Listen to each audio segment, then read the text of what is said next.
it's Hannah Keeley, and I'm so excited because this is the last zone in the 30-day Power Purge. And we're going to get to all those little nooks and crannies, places that we didn't get on zone 1, 2, and 3. Now, zone 4 is usually your entrances or your garages. Don't worry, baby, not going to make you do your garage. This is a 30-day Power Purge, not a 3-month thing. So, what we're going to do is we're just going to take little by little steps all the way through this last zone. Now, what we're going to do today, this is day 22. We are going to have a little tool time party. Da, da, da, da, da. So, what I want you to do is somewhere in your house, I know there's a toolbox, okay?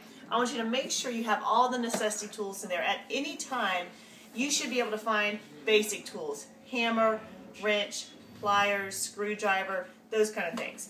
So what I did here is I just have a basic, these aren't all our tools, but it's just a basic toolbox. Here, can you see that a little better?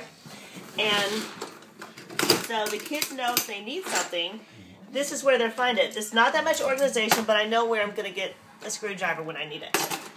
And then I have smaller bits and pieces in the top, right here.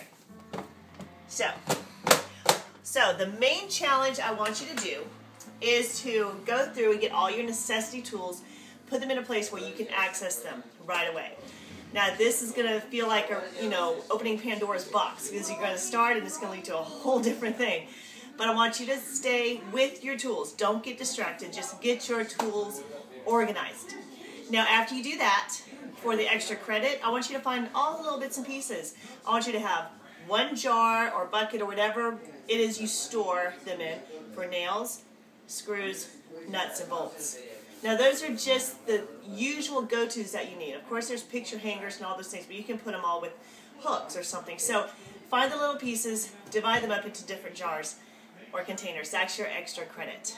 And now for your bonus. Somewhere in your house, there's probably one of these bad boys. I'm talking about a bucket of paint, okay? That you probably have several of these in your house. And if you're like me, you didn't store it correctly.